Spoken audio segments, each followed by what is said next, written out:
Hello and welcome. We were having some technical difficulties, so that's why we started a little bit later than we were scheduled to. But welcome to our final Christian Heffing Bale month episode. I always get depressed when this happens. I know that may sound silly, but I love being immersed in this man's work, and it's just so much fun to do, and I grow to appreciate him more and more each time I do this. But we do still have, if you're watching the live stream, and if you're listening to the podcast episode, please go back and watch it. We are going to be doing Christian Bale trivia on Sunday, so hopefully people can join us for that. That should be a ton of fun.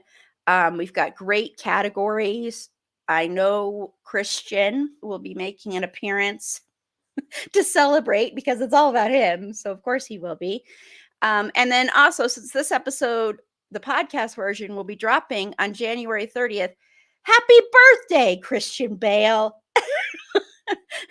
I know you don't like it being brought up before your birthday because of that Welsh tradition or whatever, but still, happy birthday. And I still just get giddy thinking about that you are our unofficial mascot. Someday we will make this official.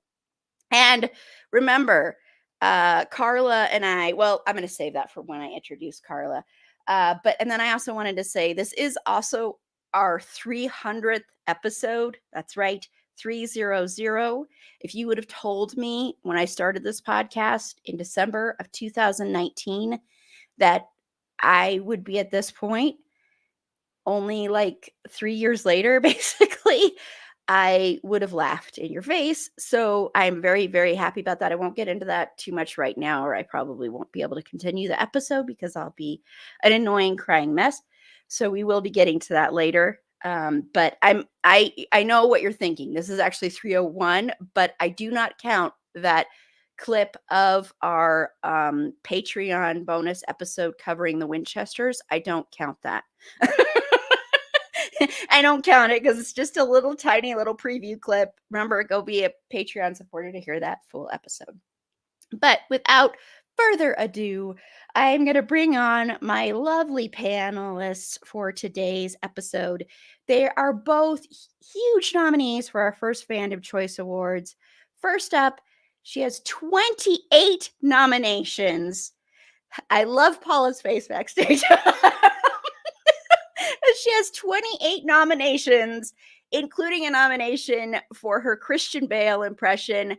Please help me welcome Carla. Hello. You rang? You rang. It is I, the multiple time nominee. Carla. Just bask in it. Just bask in it. Yes. In my head, there are cheers. The crowd is going wild. Awesome. Well, thank you again, Carla, for taking this Christian Bale journey with me every year.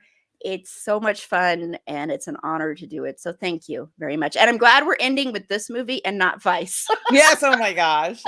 And I'm so glad that we're doing this. It is always so much fun to talk about Christian Bale and all of his acting wonderfulness. His acting wonderfulness. Yes, it's a term. I've read it somewhere. Maybe not together, but the words have appeared and then you just couple them together, and that's how English works. And also, discovering what a big middle-aged dorky dad Christian Bale is. I love that so much. He is the biggest dork in the world. And yes, me too. This is my favorite Christian Bale, as I've said before. Give me all the dorky dad. Give him a role where he is a dorky dad. Yes. Oh my gosh. We'll have to write that one too. A rom-com where he's a dorky dad. Just hey, looking for love. That'll be part of the because if you haven't, well, you haven't heard it yet because it isn't dropped yet if you're watching the live stream.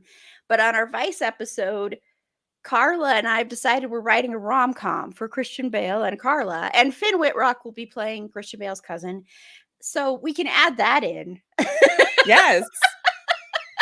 I mean, honestly, like he should already be writing his thank you speech for all of the awards nominations he's going to get for this role. Yes, this and the John Bon Jovi picture. Yes, it's going to be a good year for Christian next year. Next year. Wow, we're really getting this moving. Hey, you got to strike while the iron's hot. That's fast, man. Well, now coming to the stage, she has received 12 Fandom Choice nominations. Woo! Right? Isn't that right? Let me make sure I'm getting that right before I bring her on stage. Because all of a sudden I was like, wait, because I looked at her face and I told her this before. No, I was wrong. I gave her an extra one. 11 choice nominations. She has an extra nomination for My Heart. Aw, there you go. Paula! Hi. I can't follow that amazing entrance from Carla. So hi. So hi. Hi. Well, thank you, Paula. You were on our very first Christian Bale episode for this month, Empire of the Sun, which is our second most popular Christian Bale episode right now. Still, our most popular one is Newsies. It just keeps climbing the charts. And again, Carla and I just have different tastes. So, I just keep imagining all those people being like, "Oh my god, I Newsies! know. Finally, somebody's talking about like this movie that I love from my childhood," and they listen to it and they start crying. I know, because Why do they hate it? we were not fans. But they can appreciate our love for Christian Bale and for Bill Pullman. Yes. So at least there's that. And they got to hear Christian Bale's audition for John Bon Jovi. Yes, exactly. Which is honestly, that's what you're there for. Right. Newsies. No, I'm here for the John Bon Jovi biopic audition. Of course. Yes. So, but tonight I don't even know if I said this already, but tonight we're talking about Christian Bale's new movie, The Pale Blue Eye, which is on Netflix. We will be spoiling this movie. We aren't going to spoil it up front, but when we get to that part, I will give you warnings again. So if you haven't seen it, you'll want to stop the episode. You'll want to stop watching at that point because there's a big twist in this. And not to try and repeat myself from The Machinist and say that word over and over again, but Twisty, twisty, twist. Get them all out. Yeah, twist. The twist is twisty twist. And you do not want to be spoiled for it. Seriously, you do not want to be spoiled for it. So we will discuss that at the end. Like that's the last thing we'll discuss about the movie. But this was directed by Scott Cooper and it was written by Scott Cooper as well. It's based on the book by Louis Bayard. I've heard from some people who've read the book, this is better than the book. And then I've heard the opposite. So who knows? This is the third time that Christian Bale has worked with Scott Cooper. The other two times were in one of my favorite Christian Bale performances in Out of the Furnace. And then the other time is in the movie Hostels. And from what I gather, Scott Cooper wants to work with Christian Bale all the time. But Christian Bale is a sloth and Scott Cooper is a cheetah, is how Christian Bale described it. This is the perfect relationship. It's like, I didn't really want to work, but come on, I have a great role for you. Okay. Fine. They meet each other halfway. It's good. Exactly. I mean, Christian Bale did say they have some projects in the works. I don't know if one of them is the one he's got coming up that doesn't have a director yet, but it's Scott Cooper usually writes his own stuff, so it's probably not that one. It's about a priest, so I don't know. Okay. Christian Bale. Ooh. Getting a little hot under the collar. He did play a priest in the movie Flowers of War, by the way, too. So if you want to see him, if you have a priest kink, go watch that. But back to this movie. So this movie stars, of course, Christian Bale as Augustus Landor, Harry Melling as Cadet Edgar Allan Poe, I did not give the description of what this movie is about. I'm doing this all backwards. So let me just rewind that. Okay. So The Pale Blue Eye is about a world-weary detective who is hired to investigate the murder of a West Point cadet. Stymied by the cadets' code of silence, he enlists one of their own to help unravel the case. A young man the world would come to know as Edgar Allan Poe. I don't know why I had to say it like that, but I did. So once again, this stars Christian Bale as Augustus Landor, Harry Melling as Edgar Allan Poe, or Cadet Edgar Allan Poe as it's listed here, Simon McBurney as Captain Hitchcock. That last name sounds very familiar. Timothy Spall as Superintendent Thayer, Toby Jones as Dr. Daniel Marquis, Harry Lottie as Cadet Artemis Marquis, who is Daniel Marquis' son, Lucy Boynton as Leah Marquis, Robert Duvall as Jean Pepe. So, hey, this is a reunion for Christian Bale and Robert Duvall from Newsies. Hey, this all ties in. And Gillian Anderson as Mrs. Julia Marquis. And then I did want to also mention, because I think it's important down the line, Hadley Robinson as Maddie. And there are a bunch of other people too.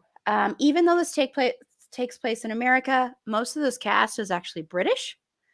And I was watching an interview with Christian Bale, and he was talking about that, about the cold, because if you watch this movie, you will be freezing cold the whole time you're watching this, and they were freezing making it. And part of the reason it seemed like that they went with a bunch of British people is because they're very used to the cold or something. I don't know. Anyway, I feel like they could have also gone with Wisconsinites. I mean, like, honestly. Yeah. People Talk from about people who enjoy the Alaska. cold. Yeah. they could have been reunited Some with Christian Bale. Canadians. Yes, some Canadians as well. Yes. So the movie title comes from the following. One of his eyes resembled that of a vulture, a pale blue eye with a film over it. Whenever it fell upon me, my blood ran cold, and so by degrees, very gradually, I made up my mind to take the life of the old man and thus rid myself of the eye forever. From Edgar Allan Poe's The Telltale Heart. That's like one of those, things like you say it too fast and, Edgar. Oh, it's a tongue twister. Hey, twist again.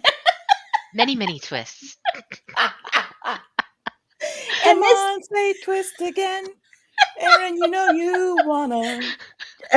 I do, but I'm trying to be good in this one. And this isn't really a spoiler, but Edgar promises to honor Landor by including him in a future story. Poe's final short story is entitled Landor's Cottage.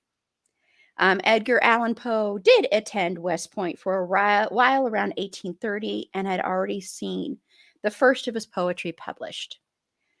And then, like I said, although the film, I already said that one. And it contains many allusions to other works by Poe, some more subtle than others. Obviously, there is a constant Raven presence, and his quoting of Lenore is direct as well. The collapse of the house toward the end of the movie references the fall of the House of Usher, and the use of the cipher in Fry's diary connects to the gold bug. Others have made mention of the title as referencing the Telltale Heart. The tragic... Oh, never mind. I'm going to skip that part. It's more spoilery, although some of that stuff was spoilery, but not too much. But let's see. Sorry. I already said this was the third collaboration. According to Harry Melling, Christian Bale did not exhibit method acting techniques during the making of the movie. I just want to point that out because this is a big criticism of Bale is method acting.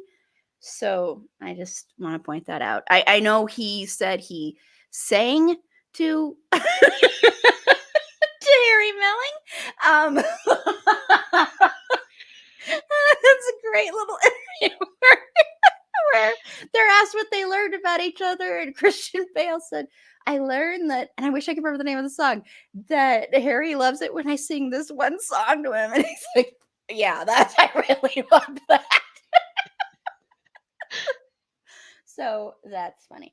And yes, so, Edgar Allan Poe was addicted to alcohol and gambling. And yes, so I'm not going to go too much into Edgar Allan Poe. I'm sure people know who Edgar Allan Poe is, but we will be talking about that in a second. But since this is Christian Bale's month, I want to know, Carla, what are your thoughts on Christian Bale's most recent performance and the character of Landor without spoiling the twist? I'm going to start with the character. I think Landor was fascinating. He was a very interesting guy, and on rewatch you pick up a lot more of things that you may have missed the first time around, because it's not really until you get to the end that you can understand the beginning. So it really merits a rewatch just for that. And he's, he's a grieving widower. He's a father whose daughter is just missing. He's a reluctant assistant to, to finding out what's happening at West Point, that, they find a corpse with no heart. So, and he doesn't really seem to want to help. They show up and they're like, hey, so we hear that you're good at investigations. We want you to investigate something. And he's like, do I gotta? And they're like, no, it's your choice, but you gotta. So he does. And in the course of this investigation, the first thing that you're watching is you're seeing it through, I mean, you're seeing it through his eyes, and seeing the clues that he's picking up. And then when you rewatch it, everything has so much more meaning. So it's that that layering in his character is done so well. So, like, this brings me to the performance, which is, there's a lot of nuance in it. There's a lot of heaviness in that grief, because it comes across the screen really. Like, there's not really a moment when Landor is on screen where when you don't feel for him. Like, you know the entire time that he is going through something profound, and it makes me think of one of the lines from The Raven, respite and nepenthe from thy memories of Lenore. And Landor he seems to be in need of respite from his own troubles. But this is like one of those characters of Bale's that is the least driven, because he doesn't. What I'll say for now is that he doesn't seem very, very driven. So it feels like something so different for him. But motivation in a character is something that can be tricky. And it's done so well so that you're not kind of burdened with too much, and you're just in the moment dealing with this man's grief along with him. I don't know, like, I really felt bad for the guy the whole time. I was like, oh my God, this poor man has been through so much. You just want to, like, be like, it's gonna be okay, buddy. Like,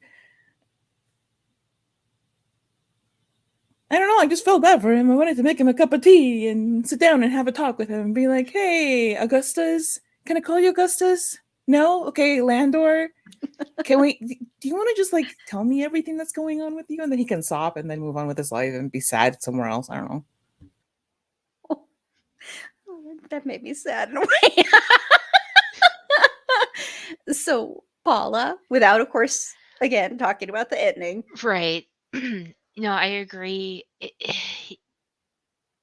Lander just seemed like he was just wanted to be left alone, and so he was drug into this investigation into the cadet's death, and didn't really have his heart into it until I don't know how much we're spoiling it, but other things started happening, and that's when he seemed to get more involved or more driven, I guess, to solve what was happening. Um, yeah, I mean, your heart just broke for the poor guy. You know, he lost his wife, his daughter's gone, and he's obviously struggling with that. And yeah, you just want to wrap the poor guy up in a blanket and give him some hot cocoa and tell him it's going to be okay. Yeah, some of Susie's hot cocoa. Mm-hmm. Definitely. Yeah, I love this character and I love this performance. I love this performance so much. Um it one thing I really appreciate about Scott Cooper, and I think this is one of my this is my favorite director collaboration that Christian Bale has right now, is Scott Cooper realizes, and I don't think a lot of people realize this about Christian Bale, frankly, is Christian Bale can do quiet and subtle very, very well. And like if you watch Out of the Furnace, which I can't wait to talk about that one. It may be next year. I don't know. That may be my choice that I decide to do. If you watch that one, that is the most quiet, reserved, soft-spoken character who has a lot of layers of anger as well because, his brother's missing. He's trying to find his brother. Um, but he there's so much quietness in that character, but so much going on behind the eyes, and that's why Christian Bale is so fantastic in that. And I do think people think for some reason that Christian Bale is supposed to do these really out there wild characters, and he can do subtle and quiet. I mean, honestly, The Machinist is pretty quiet too. I think because of the weight loss and because of all the other stuff going on, people don't realize how quiet and internalized that performance is, but it is. And the same with this one. This one especially. I mean, there is so much going on here. And sadly, I did not get to watch it a second time because I really want to watch it a second time to see other things, to see if I pick up on stuff that maybe wasn't, that I didn't see the first time. Um, but because this character, I really love this character. He is like, he's not, I think this character easily could have been played or written as a man who's just kind of, I don't know how to describe this, but kind of schlubby and over the top. And he's not at all. He just really, like has been mentioned, he just wants to be left alone. He doesn't want to be bothered with this. He doesn't have any respect for West Point. He doesn't have any respect for the people investigating. The only person he has respect for in this whole thing is Poe. It's like this instant connection. It's this Poe, I think, represents, and we'll talk about their relationship in a minute here, but I think Poe represents a lot of what he's missing because, his wife died, his daughter left him, so his whole family's gone. And this is stuff you learn right in the beginning. And he's haunted by the memories of his family and his daughter. And, he has like a shrine built to his daughter. And it's just so heartbreaking. And I think a lot of people think he's stupid and dumb and he's treated that way, but he like has a whole like wall of books, and he's actually incredibly smart, and he is picking up on things throughout this whole movie that he doesn't show his cards right away, kind of thing, and he plays everything close to the vest. But the bond he immediately forms with Poe is so amazing. It's almost like a brotherly but also fatherly in a way, and it was just really interesting to watch that. But yeah, I loved this movie overall. I know it's gotten very mixed reviews, um, and a lot of people think it's boring. I like slow build things like this, so I liked it a lot, and I really, really like Scott Cooper's work anyway. He's like my kind of director, my kind of filmmaker, and he does stuff in different genres and different, out of the furnace is modern day indie film. Um, but yeah, and once again, Christian Bale's performance I think is superb, and that hat is one of my favorite things. I just love that hat. I can't get over that hat. I don't know why, but that was such a good look for him. It was, man. No, that could be because I'm partial to like period pieces, but that was a really good look for him. I loved that hat. I'm like, from now on, you just have to be in hats, Christian. We're just deciding your whole career as it is. So here's another decision we've made. Hats from now on. When you are in the romantic comedy, we'll have you in some baseball caps or so. I don't know. We'll see. And I don't know, did John Bon Jovi ever wear hats? I'm trying to remember. Did John Bon Jovi ever wear hats? Not really. Oh, well. Yeah, like There goes that. I don't know. Like I'm sure that there's a point in his life where there are pictures somewhere of John Bon Jovi's glorious locks covered up inexplicably by a hat. He's also from New Jersey, so he's probably cold at one point. Yes, we'll find that and we'll make sure that scene is in the movie. Okay, so let's get to Edgar Allan Poe, who once again is played by the amazing Harry Melling. So I want to know, Carla, what are your thoughts on the performance and the character? And then we'll get into the relationship with Landor. Okay, look. All right. I love Edgar Allan Poe's work. He is one of my absolute favorite writers of all time, in part because his poetry is so accessible to me. Like I've mentioned before, I have a hard time with poetry because a lot of the times it just flies right over my head. I don't get it.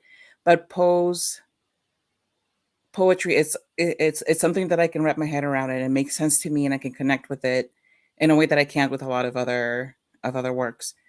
And that's a me thing. That's not a bash on poets in general, because it's like, sorry, that it's not your fault that my brain doesn't work the way that it, that would make your poetry easier to me. Not the point.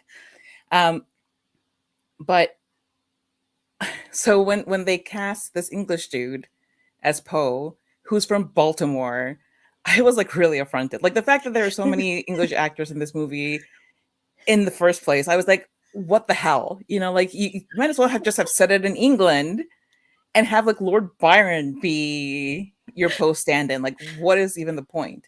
And I will say that as much as I ended up enjoying the movie and Harry Melling's performance, they could have just gone with anybody. They could have created a brand new character. Like there was really no need to make it Edgar Allan Poe. There was sincerely no need to make it Poe, other than that they just wanted to cash in on Poe's eccentricity. And you already have a built-in weirdo, because if you know anything about Poe's work, is that it's dark, melancholic, brooding. There's a lot of obsession with death and dying, and so it kind of helps you. Instead of stunt casting, it's like stunt character naming. Again, could have gone with any other human being on the planet, created a brand new character where they chose Poe, whatever. Which is to say that I don't think that having it be Edgar Allan Poe is integral to the point of the story. But Harry Melling was fantastic in this role. And for everybody who's surprised that Poe has a Southern drawl, I mean, the man spent a lot of time in Virginia. He has had a lot of family in Virginia. And Virginia is the South. So, it's not really surprising that he would have a bit of a Southern thing. I will say, though, that clearly this Edgar Allan Poe is Benoit Blanc's ancestor from Knives Out. They both have a funny Southern accent. They both have a flair for dramatic, especially when they're delivering their expose on like, this is how I came to find who's the killer. Like, all right, cool. So I think we need to look into Benoit Blanc's ancestry. We'll Ancestry. find a common link. That they're probably, yes. I think that the next Knives Out movie is going to be where he like investigates something to do with his relative Edgar Allan Poe. I didn't know that he was my relative. I can tell you right now, Benoit, absolutely he was. Um, We'll have to ask Ryan Johnson if that's what if I'm really curious. I'm gonna do that as a clip and tag him.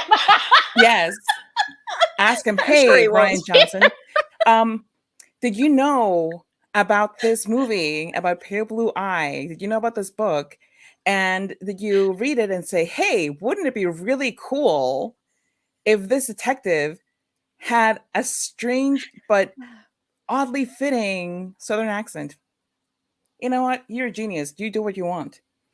Um, but the way that he is played, Melling doesn't make him out to be a gratuitous oddball. He's not like it, it's clear that this Poe comes by his oddness honestly. That he's a very earnest dude. He is very dramatic.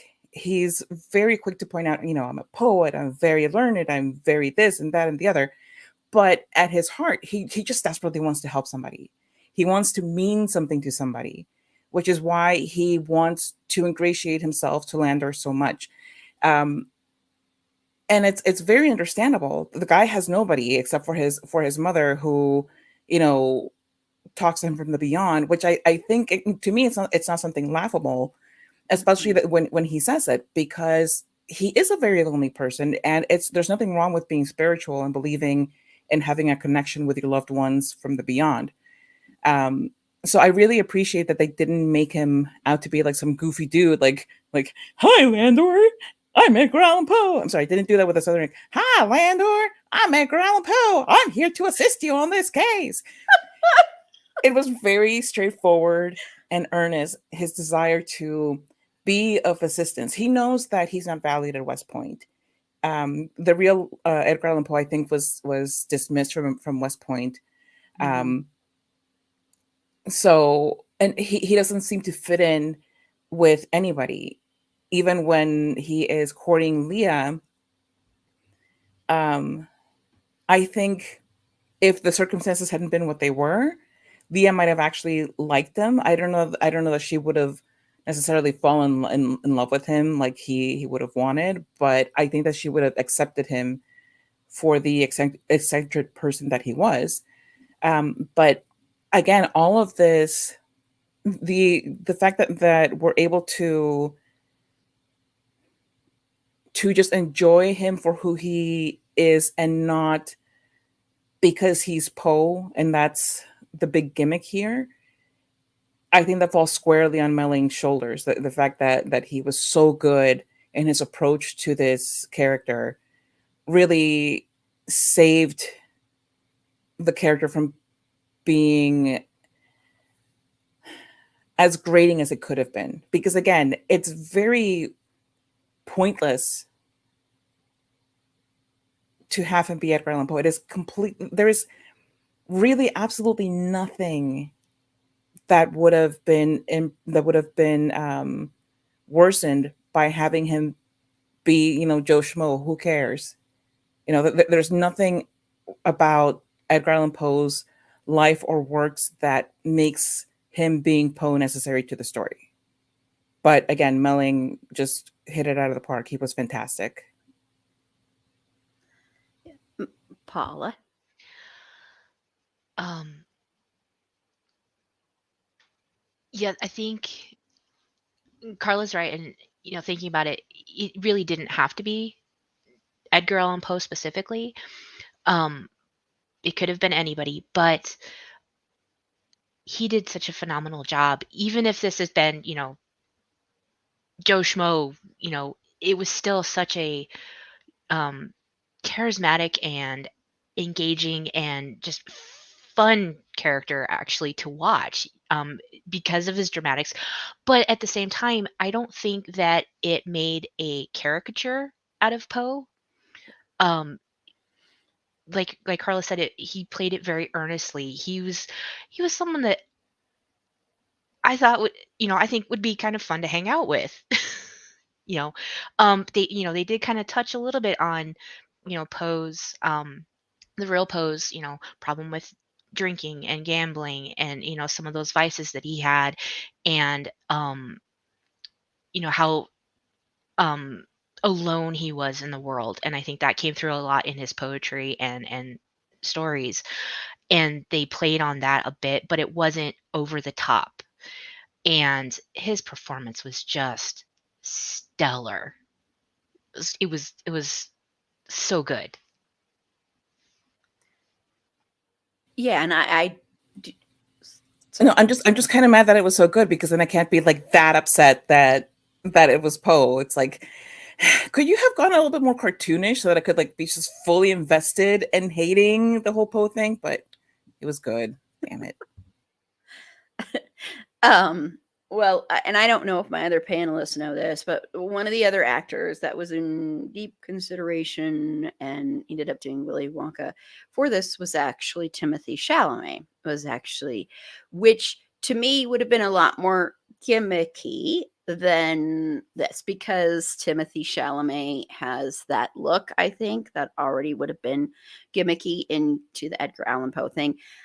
I totally I understand what everyone's saying about it could have been anyone. I love that it's Poe.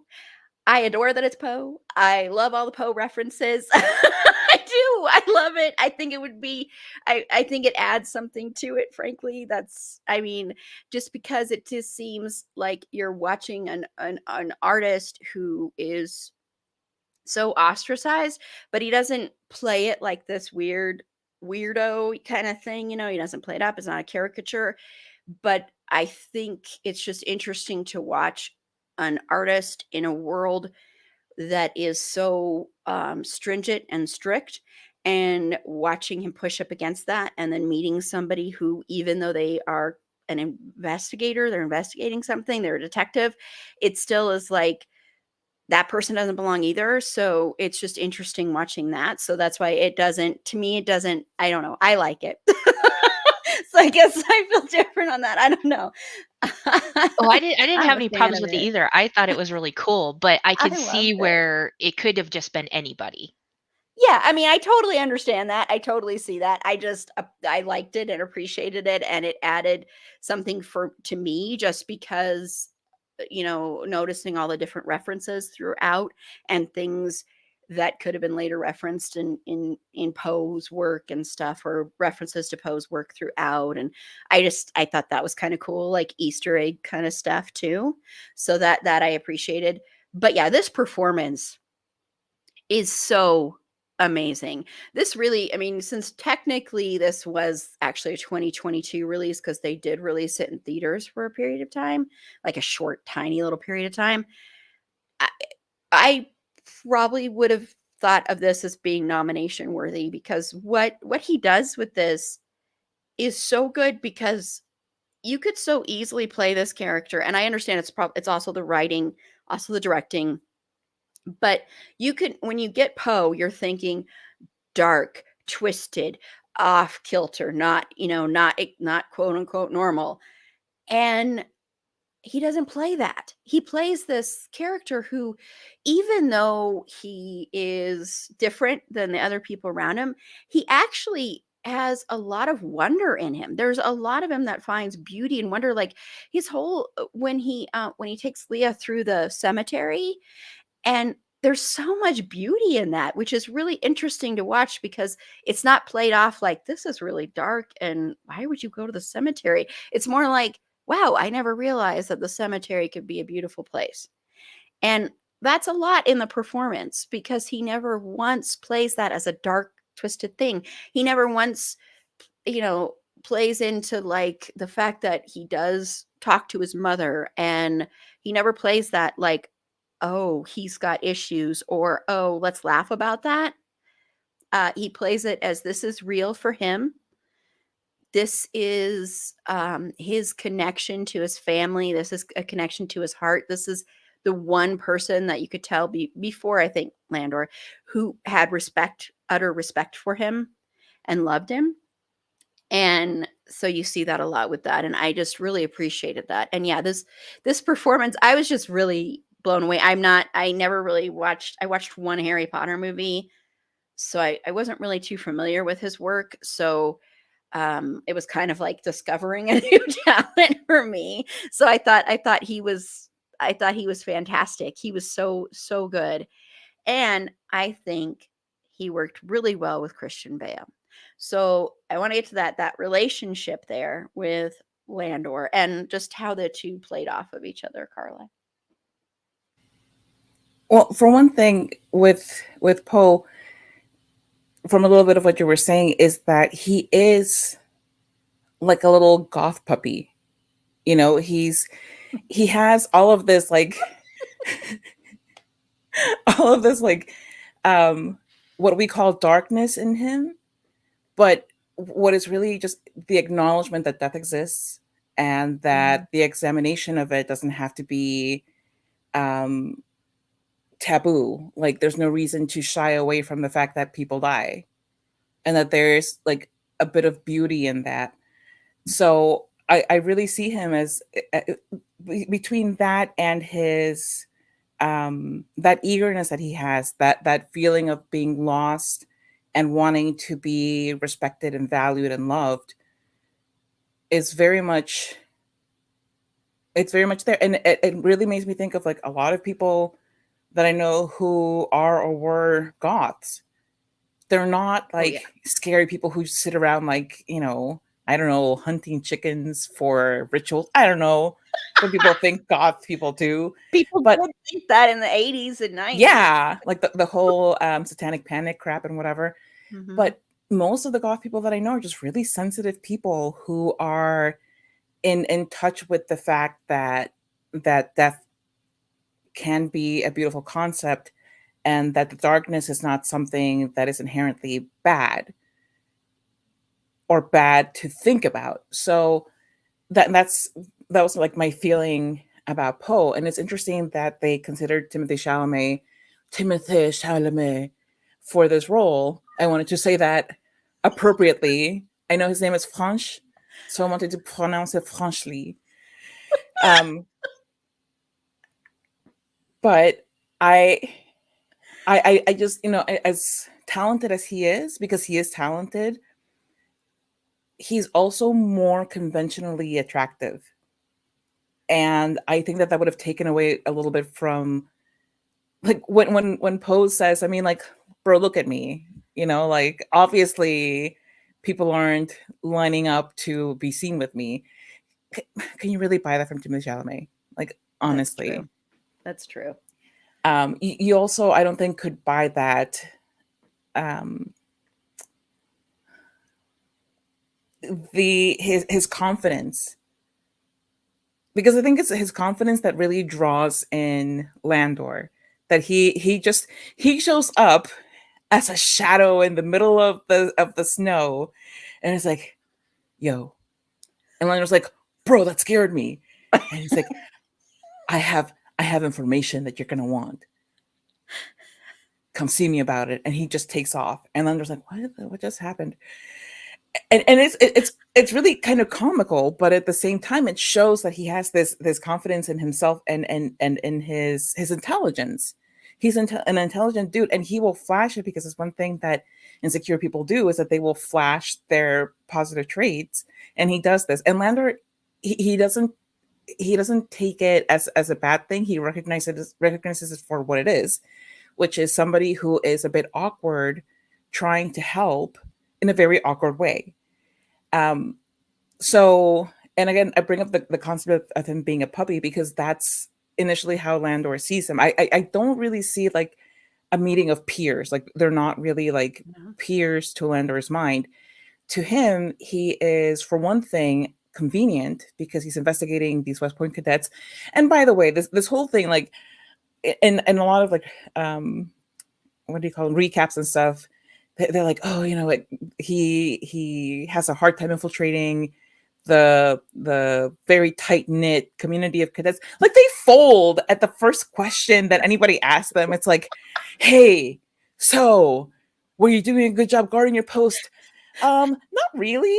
Like this guy came and he didn't have a proper uniform, and I couldn't really identify him as a superior. But I was like, go on through. What do I care? It's not like I'm getting paid for this. The way the Poe infiltrated the cadets was laughably easy. He's like, it makes me think of of movies about like drug trafficking, where somebody like walks up to somebody in like a bandana and their brand new Adidas, and like their freshly bought jeans, and it's like, yo, I'm here to score some drugs because I want to get high. And somebody's like, whoa, man, you want to get high? I totally believe you. Let me take you to the lair where all the drugs are. It was like ridiculous how easy it was for Poe to infiltrate it. But he does this ridiculous thing, and he does so much more because he has this deep admiration for Landor and for what Landor does. Where Landor sees Poe as a kid who is eager to help, who he comes to care about really quickly. Poe sees him as, um, in a way, almost godlike. He really puts a lot of faith and a lot of trust in Landor as a person and in his process. Um, so it's a very interesting relationship because even while Landor does exploit Poe for his access and his, I feel like every time that he has Poe go on a mission, it's like throwing a stick so that the puppy can fetch it and come back. And that's the relationship that I see. But there's also, once you move past that, there's like this very deep connection that they have with each other, and that like that's one of the tragic things in this movie, that these two people need each other so desperately because they're both lonely, they're both craving appreciation and respect, and they both, Poe needs a parental figure, and Landor needs to be a parent to somebody. And it's beautiful and heartbreaking at the same time. And I also want to point out that Augustus Landor is a pioneer in internship, because he's like, here's an offer of employment. There's no pay. That's not employment, sir. That is not employment. That's an internship. And it's not okay to not pay your interns. That's all I have to say about that. Maybe Poe should unionize. I don't know with who, but like unionize with somebody. Like, come on. And Poe's like, okay. Oh, come on. Like, don't be so easy, man. Like, I know Landor doesn't have a lot, but he's probably getting paid for this investigation. Like, hey, can you cut me in? Like, I'll go 1090. I don't care. But no, Poe's like, yes, pay me nothing. In fact, I'll bring you money if you want. A puppy. Yes. Oh my goodness. Nobody taught, as smart as Poe is, nobody taught him about labor negotiations. The education at West Point is laughable. Probably why he didn't last long. There you go.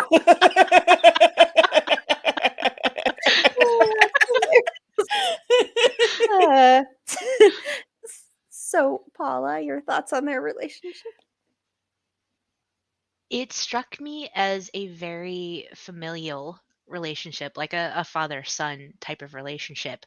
Um, mm, one of the scenes that stands out is when I can't remember exactly what Poe's explaining to him, but he's very animated and dramatic about it, and Landor's just sitting there kind of with this bemused look on his face, like he's watching his kid act out a play to him. Where other people would, kind of scoff at him and, cast him aside and ignore him. Um, it very much felt like a father-son relationship. At points in the movie where, um, as the investigation is progressing and Lander becomes very protective of him, and um, it was a very because again you have these two men that are they're both alone in the world, and they just have that instant connection, and it comes across. They both play it beautifully. It's very subtle, but it's there, and it's very easy to see. And it was all the more heartbreaking when events happen later in the movie that we'll talk about later. But yeah, it was and those two just had a lot of great chemistry together, I think. So, Yeah, and they have watch interviews with the two of them together, and you could see like Harry Melling is like so in awe of Christian Bale, which Christian Bale has no clue about this, but aren't we all? yes, except for Christian Bale. Of course. He's in awe of Harry Melling. I mean, he's like, this person is so much better than me. But you could see that on the that he was in awe of him, which leads you to believe it was a great experience for him, working experience.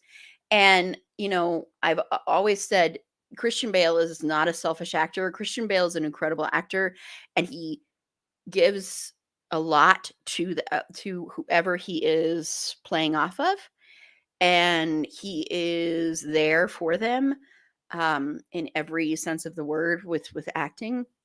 And that definitely comes across, and that definitely, I think, is why this relationship with Landor and Poe is so visible from the start. And I think what it is with Landor, like I wrote down, like going back to what and Carla said, it is Landor is a father without a child because his daughter ran off, and once again he's a widower, so he's so alone and he wants to be a father. I think that's like what he always wanted his whole life. That's the impression I got, and he loves being a father.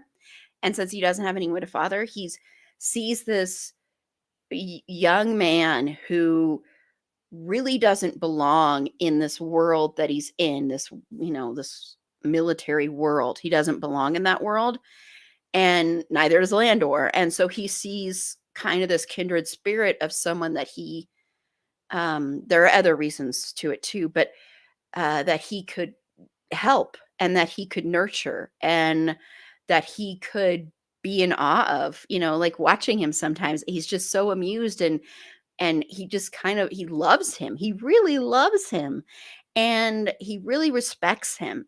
And yes, he is using him to a point, and there are certain reasons that he does connect with Poe that you kind of are revealed later on, and a little reasons why he kind of chose him. But you can tell he loves him, and he likes him too. He likes him a lot. He admires him. He wants only the best for him. He doesn't see him as some um, you know, for lack of a better word, freak. He doesn't see him like that. He sees him as a very interesting, intriguing person that he wants to be around and he wants to get to know. And also, and for Poe is like in awe of Landor. And that's another thing I don't think Landor ever got from anyone. Is this respect, the level of respect he has for Landor. You can tell, like Hitchcock, all the other people, they have no respect for Poe. And so he doesn't get that from a lot of people. And so, or for Poe, excuse me, for Landor. And so Landor doesn't get that from a lot of people, but Poe has instant respect for him. And that's so evident. And one of my favorite scenes in the movie, and it's really quick, is when Poe first goes to Landor's house and he walks in and he sees all the books, and he's like a puppy. That's the perfect description. He's so excited. He's It's like so excited. like the first time you take a kid to the library, they're like, books. Yes, it's like, oh my gosh, you've got all these books. And he immediately goes over there and looks, and you watch Landor's face during that, and he's like just so tickled by this reaction to this.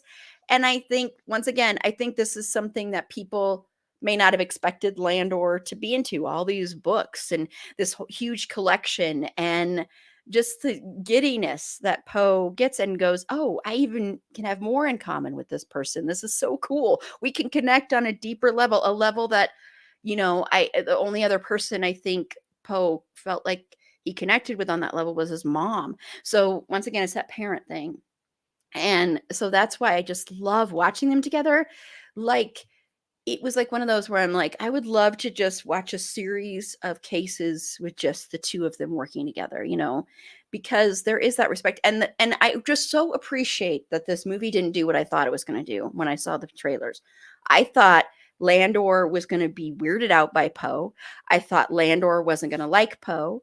I thought he was going to be like stuck with Poe and wanting to get rid of Poe. And it's the exact opposite. And I so appreciate that, because that's different, I think, frankly, because usually when you have movies like this, when you have detective things where it's like a buddy comedy almost, you have one person's annoyed with the other person. And I was so grateful that didn't happen. So I loved that a lot. So I really, really love their friendship. And I'd love to see them in more movies together. Bring I also love that Landor had the opportunity to throw Poe under the bus and did not do it. He, in fact, defended him. He's like, because at the point where they're, Poe's weird. Like, so he probably did it. And Landor's like, no, what are you talking about? Yeah, Because that too.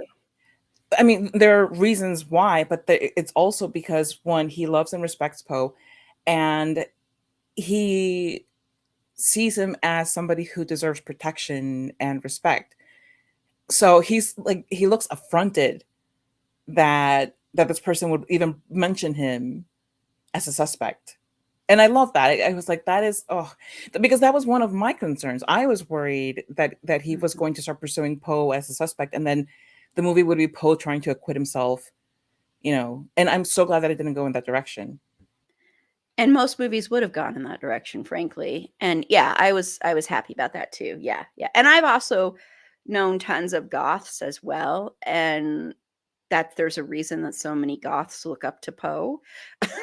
So, and it's true. And that was like when I was in high school, that's like, it still is incredibly attractive to me. Men who are goths are like, really, that's the most attractive to me ever.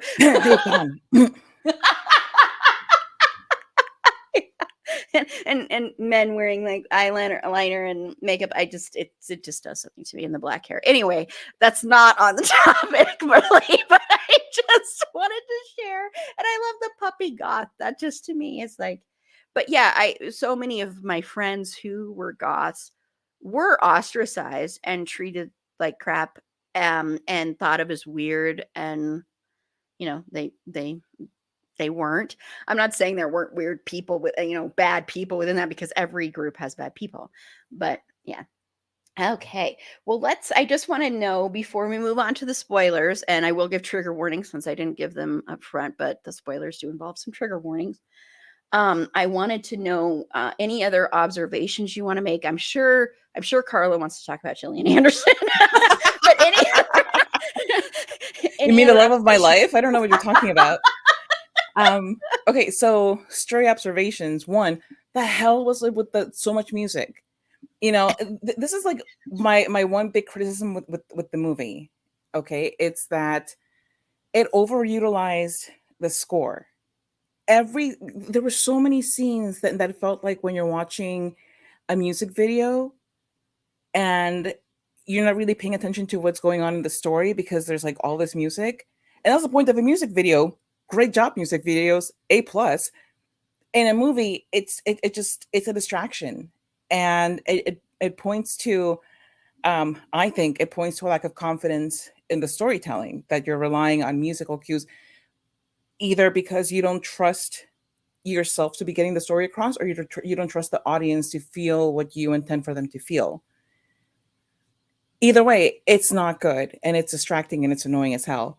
I think that the criticisms of the movie being too slow, I think a lot of them are valid, but I think it's not so much that the movie is too slow as it is that a lot of the times it feels more like a bird's eye view of a story as opposed to being immersed in the story, because there are so many things that either get done too quickly or too conveniently. Again, I will point to Poe infiltrating that cadet group, um, where it doesn't feel like a realistic thing, and it feels like they're just brushing on things to get through the story faster, which I think does a disservice to us as a viewer and to the story as a whole, um, because it kind of takes you out of it when all Poe has to do is talk about the occult, and somebody points him to somebody who can get him in that club, and suddenly he's in the club.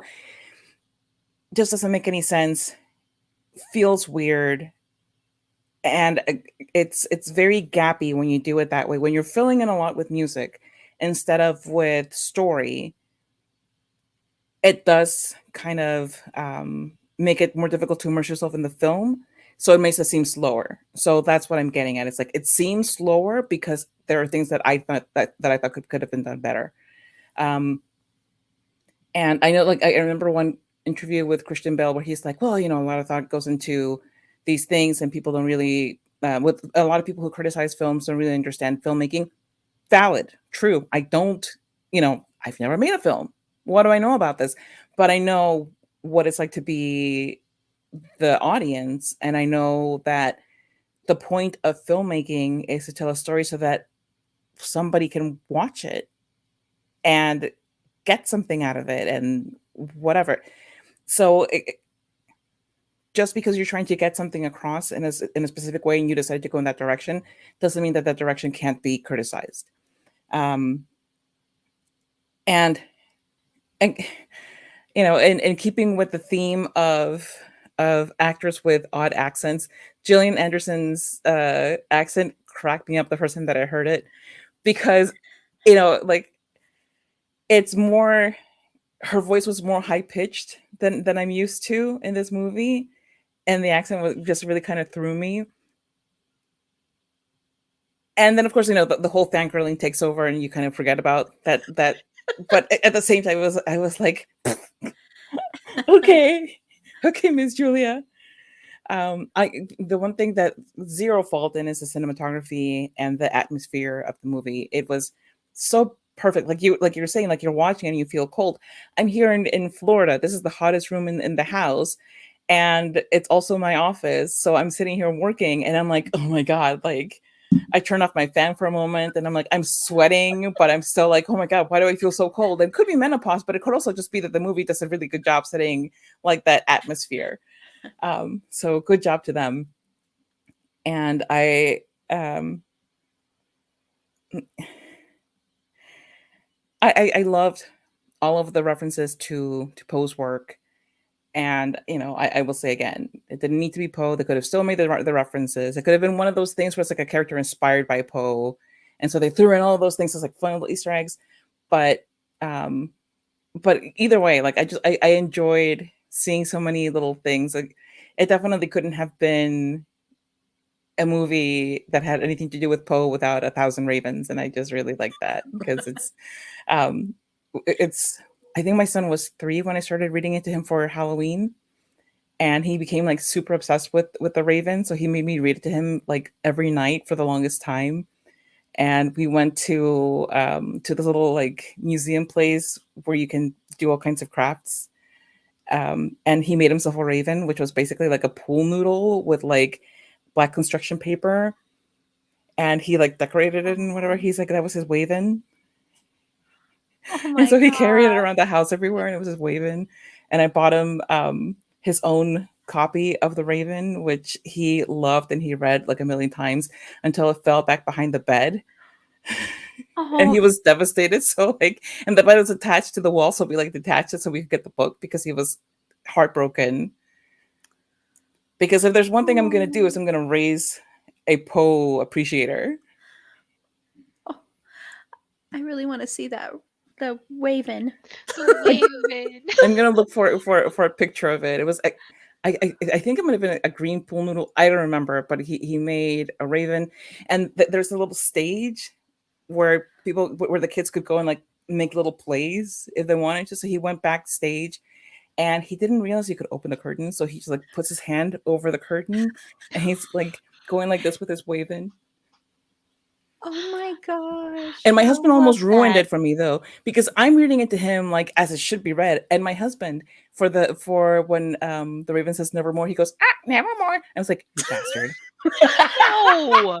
You No, you ruined cannot it. read it that way. No. No. No, that is not how you read it. So for That the is longest time, my blasphemy. kid, yes, my kid was like, nevermore. It's like wrong. But that's it for me. On to you, Paula. Oh man. Oh, David. Aw. Paula. Oh. Oh, I love Gillian Anderson. That was so fun. The accent was so over the top, but it was great. It was fun to see her. Um, I'm one that like even though we said, the character could have been anybody, it didn't have to be Poe. I get a huge kick out of that kind of thing. Same thing with like when we were talking about the Prestige and you had Tesla in there. I got a kick out of that and all the little nods they did to his background. So seeing all of that in this movie just um was really cool. I love that kind of thing.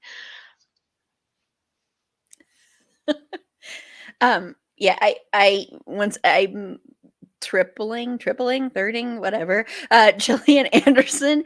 What I love about Gillian Anderson's career right now with this and the amazing, fantastic series Sex Education is she's playing roles that I think she got kind of typecast because of the X-Files and stuff as playing like kind of buttoned up characters. And she's getting a chance to not play those. And I love seeing that, especially when a woman in Hollywood gets to be a certain age. It's nice to see them being offered roles where they get to stretch a little bit and have fun. And you can tell, above all, yes, silly accent, but you can tell she's having a blast. She's having so much fun doing this. And what I love about her character too is how flirtatious she is with Landor. She's Like she's throwing herself at him, and it's hilarious. Right in front of her husband too, and he's just like, whatever. That's just how she is. this happens all the time. I kept expecting her to say, "We have an open marriage," I wouldn't have been surprised I know, same. at all. I know, and Landor's kind of seems very taken aback by this and almost like stopping because she's very intrusive in like wanting to know everything about his wife and how his wife died and all this other stuff. And he's a very private person. And also, there's so much emotion there. So he's kind of not wanting to give that away while he's investigating something. So you could tell he's kind of annoyed, but I think there is a little small, tiny bit of him that likes that. I don't know. I mean, it's Gillian Anderson. What man is not going to be happy with her flirting with you or anyone? Frankly, I mean, But look at between her. the hair and the accent, I was like, whoa, they did her dirty. She still looked great, though. She did, but it's like, wow. Only because it's Jillian. Otherwise, I would have been like,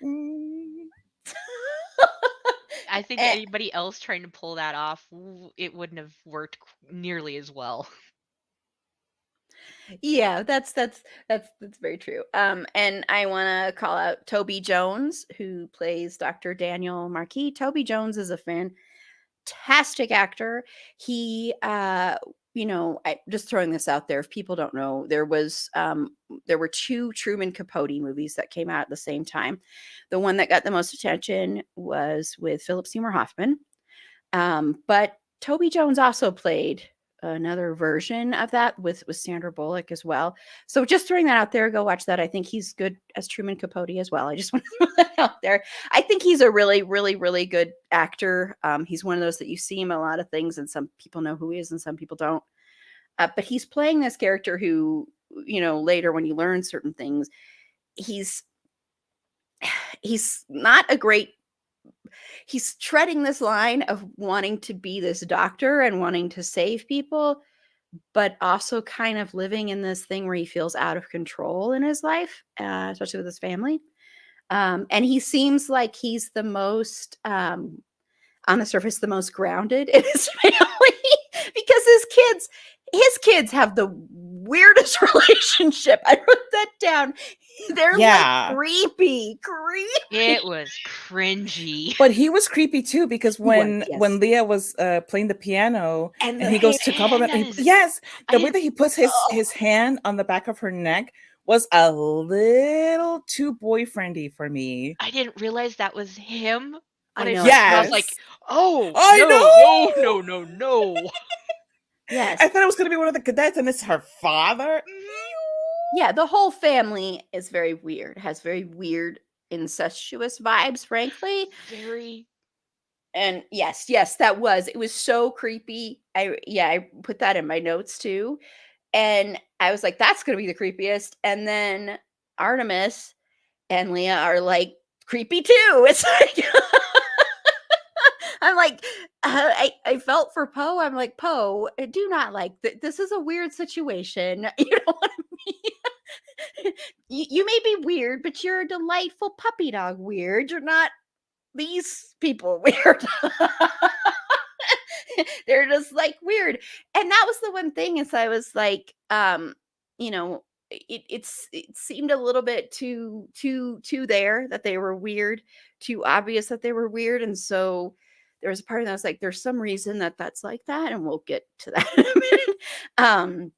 And with the music, yeah, the thing with music and scores in film is scores can either really enhance a film without you even knowing they're enhancing the film, or they can dumb stuff down for the audience and tell you how you're supposed to be feeling at a particular moment.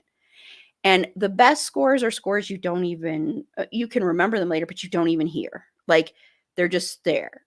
And you know, when you have a score that intrudes upon moments that should be silent, that's kind of not good. I don't like that. And I do agree with Carla that this one did tend to do that. Like, there were very few moments of actual silence in this movie. And that can be a downfall, I think, of a lot of films. And I love music, but it doesn't mean I want music to dominate every scene in a movie, unless it's like the John Bon Jovi biopic, and that's okay. That's gonna be a musical, so there should be music in every Exactly. scene. Exactly. That'll be fine. That I won't be upset about. That'll be fine. But, I mean, and it's not like this is like a brand new composer. So it's like, it's just kind of, so I totally see that. I do think I agree, the cinematography, I was watching this and it was a cold, chilly day outside anyway, and it was kind of snowy. And I was like, I even messaged Carla a picture of what it looked like outside because I was like, this is the perfect weather for watching this movie. Yeah. I was curled up with a blanket, Me and too. I think I was like, even like, Fergie, why don't you come over here? This is your kind of movie. Come watch this. I'm sure. Speaking of Puppy Poe, this is hey, doggy. This is your idol right here. Uh, Another stray observation, and this is kind of a spoiler, not really because I've seen this in trailers, but there's a scene where Landor goes to a body because he's getting a piece of a note out of it and peels back the fingers of the dead body, and just the sounds, the noise, the movement of that was really creepy. I just want to point that out. It was kind of gross too. It really was. I You're was gonna say watching that movie with headphones on. Yeah. oh man, that sound must have been Yeah. like, It was awful. Oh, so squicky. oh yeah. Yep. Okay. Well, the time has come. So once again, spoiler alert, spoiler alert, spoiler alert, spoiler alert.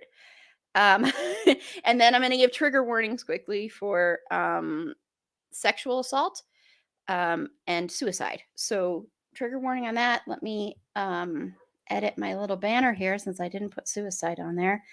Um, Sorry, everyone. I just want to make sure that's on there too. But yeah, I wanted to make sure to give those. So once again, spoilers. So this movie is about like 2 hours long, and at about the hour 15 hour 20-minute mark, you start figuring out what's happening is that Leah, um, Marquis, she's very sick and ill.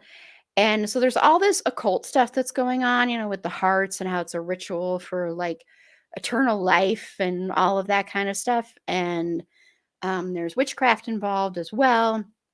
And so you end up finding, and Robert Duvall's character is a person who helps Landor with occult and learning about the occult.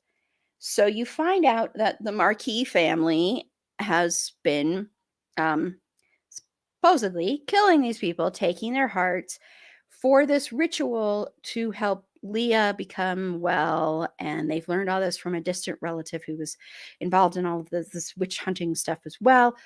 And used to be a priest and then was a fallen priest and religion, all that stuff. Yes. I'm kind of Carla's like, get on with it.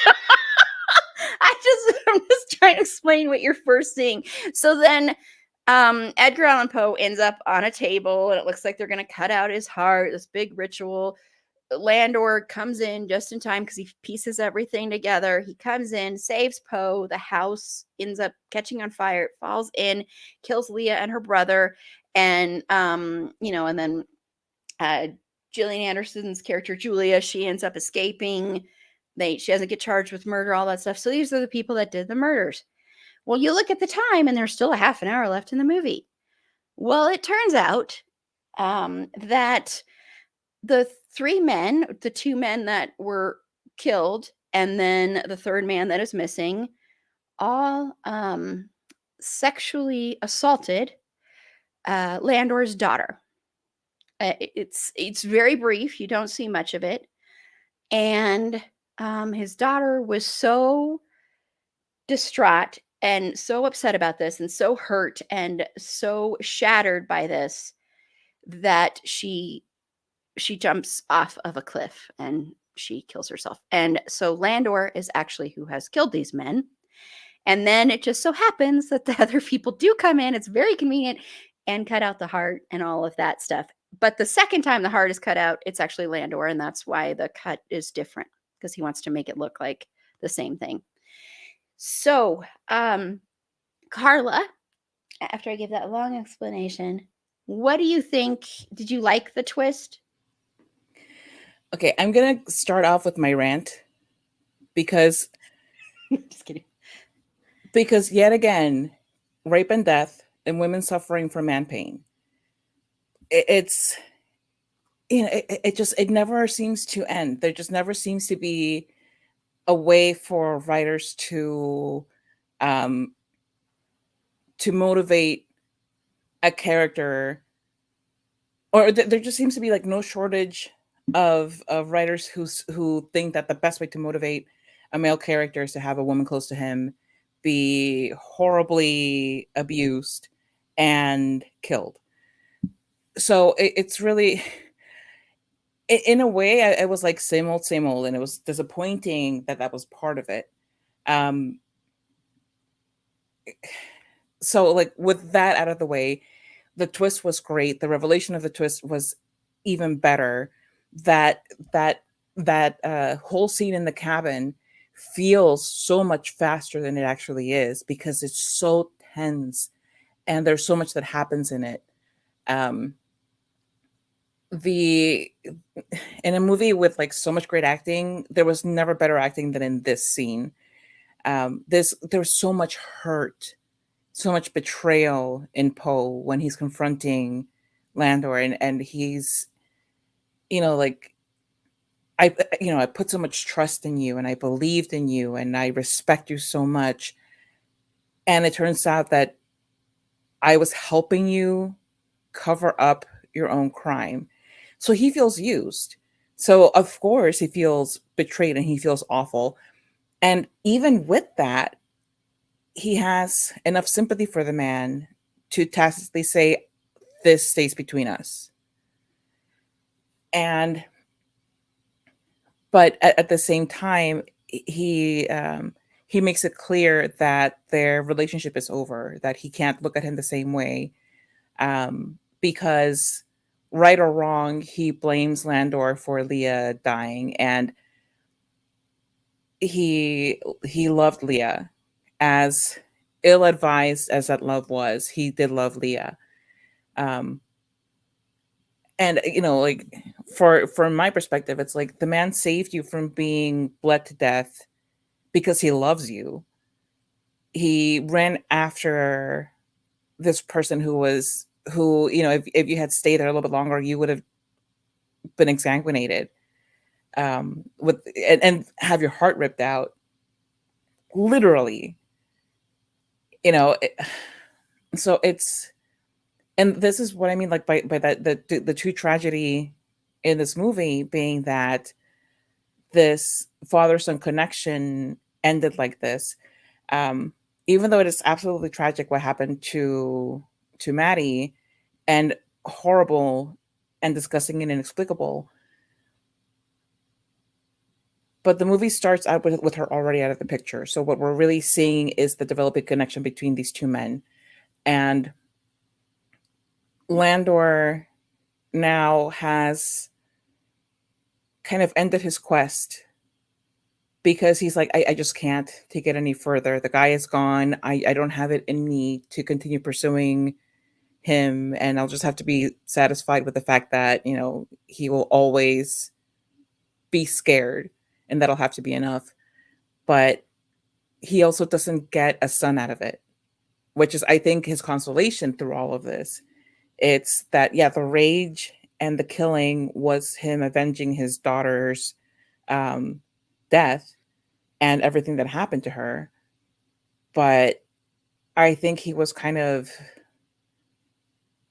leaning on Poe, not just for the obvious help and the very convenient cover up of his crimes, but for that companionship that he so sorely lacked.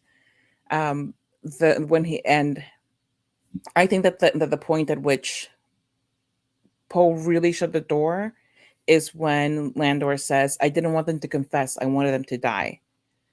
Because I think Poe, I mean, he might never be able to really forgive him for Leah, but I think he might have been able to understand him a little bit more, because as fascinated as Poe is with death, it's not about killing. It's about death itself as a concept. So it's just so much heartbreak in that scene, from reliving Landor's past with Maddie, um, Poe showing up like a brokenhearted son, a disappointed son, and basically telling him, I'm leaving it, because I think he sincerely came there with the intent of being like, I'm gonna tell everybody, and you're going down for this. But when he sees Landor's, um, because Landor doesn't really break down, he runs out of steam. He's like, this is, the natural conclusion to things. And Landor knew that at some point Poe was going to figure it out. So he was ready to turn himself over to Poe because he trusts and respects Poe. So, but I think part of him was optimistic that they could salvage their relationship. And it's, oh man, it's so hard to watch. Like, out of everything in this film, it's so hard to watch this rupture, because you really want them both to have somebody to be there for them. Um, when Poe, I mean, because Poe is so upset at Landor for using him, and he says, "We might have become a family indeed." Well, Landor says that, um, and he tells him, like, I wish it happened to you who ran into Maddie that night, and it is like the most sincere thing. Um, because he's come to love this person, and it would have been so wonderful for them to have that family relationship in a natural way where they just they come together through matrimony and they get to know each other and really appreciate each other. And yes, it would have been wonderful, but that's not how it went. Um, and in a way, like this is one of those things where like, oh, what I wouldn't give for that to have happened, like it sure we wouldn't have a movie then, but at the same time, like I just you just feel so much for Landor. You just feel so much in your heart for him that it's kind of hard to, like whatever moral stance one way or the other, it's hard not to feel for him, and it's hard to not understand his actions and his line of thinking. Um, so yeah, like it would have been fantastic for them to continue on as a crime fighting duo. But and we when Landor walks to the edge where Maddie jumped off, you don't see him actually jump. So who knows? But I like that left it ambiguous like that. In a way, if they do decide, because people are talking about, oh, it would be great to see like a series of movies with Poe being an investigator and like continuing in this line and everything like that, which at that point again, it would have not made sense. It would have made more sense to have just a Joe Schmo in this role, as this character. But it would be really cool if they decide to continue these, to have Christian Bale appear like 3-4 movies down the line, like, oh, you didn't die, like, oh, that would be really neat. But oh my god, like, oh, I'm just, my hat. There's a little Boston accent in that. Well, I mean, it's not far from Maryland and I stuff. know. Like, That where was just- where even is West Point? Isn't that close enough? I It's in think New so. York. See, it's So old New Englandy. It's fine. No, I thought it was great. I'm not No, I'm trying to be accurate. Oh, maybe it could be like the Newsies accent, like with the papes. Oh gosh. Bring back the papes. All of a sudden, like you see Robert Duvall's character. Oh, you doing here? Aren't you supposed to be selling my papes? It came out in the papes. Oh my gosh.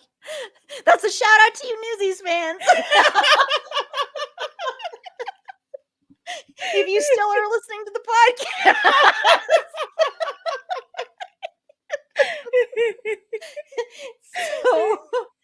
So Paula, sorry, we got totally off of the Oh, Did you like the twist?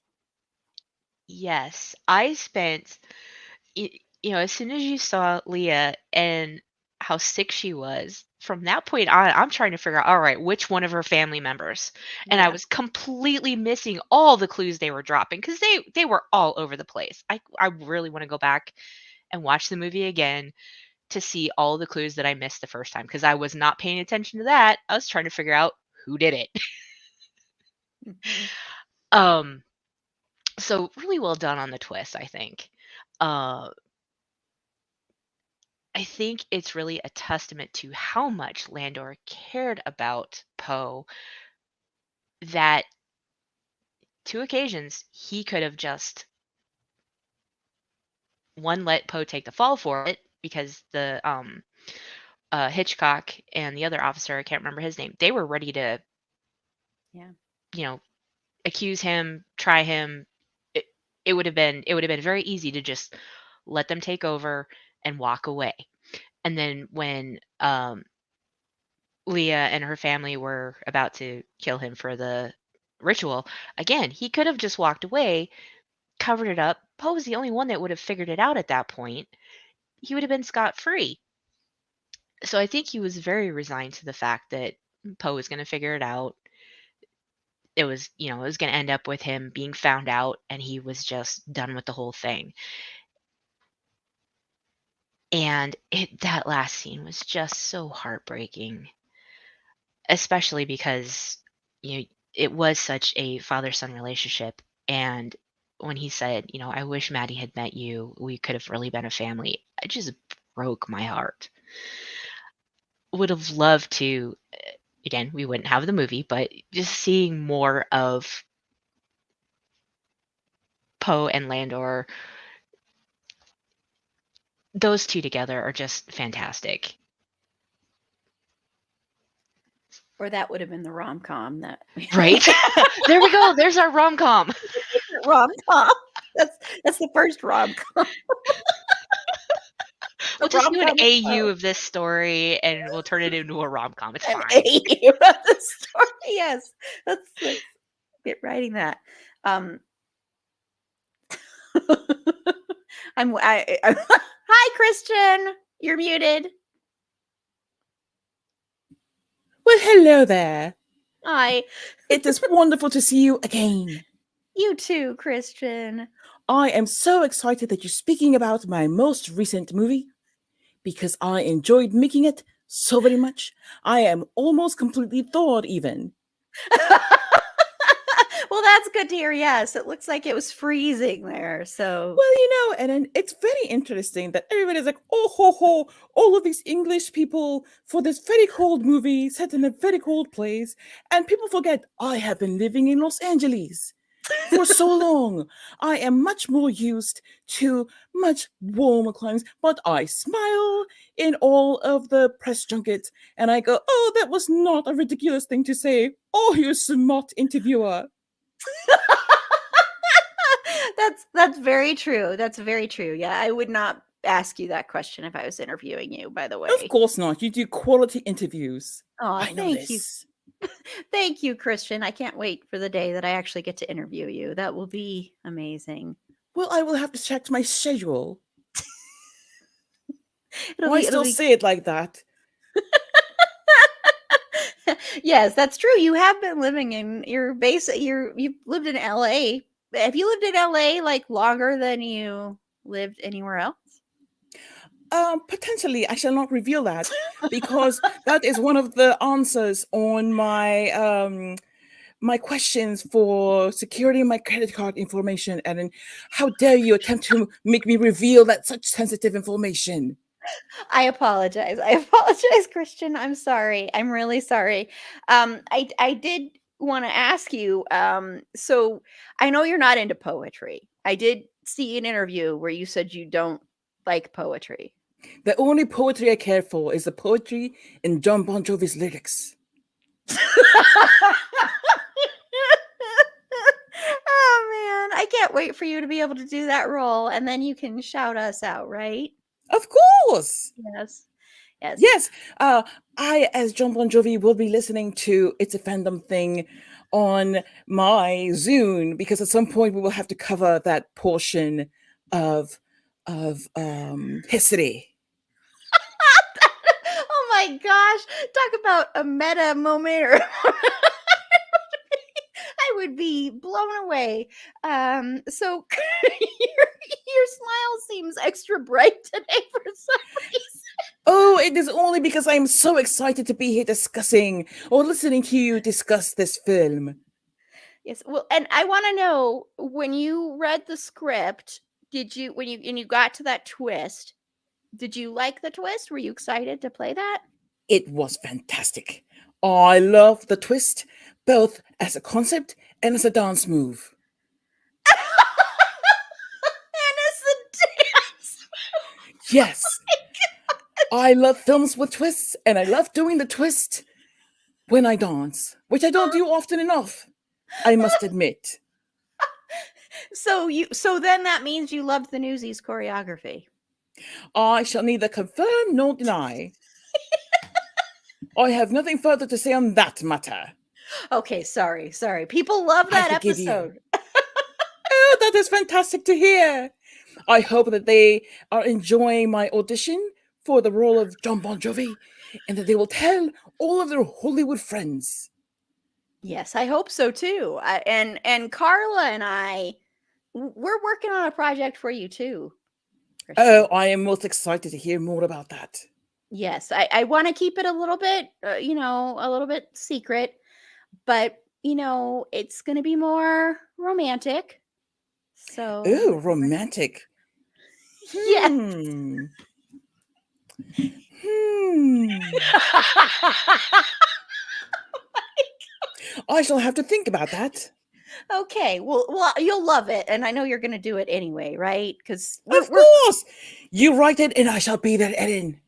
okay. Well, we will be in touch soon about that. And I also want to say, I know we have your trivia coming up on Sunday. I'm not going to say the B word yet, but we do Thank have you. your trivia coming up. But I do want to say once again, I am going to miss doing this month so much. I grow to appreciate you as an actor and as a person more and more each time I do this. So thank you. I could not be more pleased that you are falling deeper in love with my catalogue of work.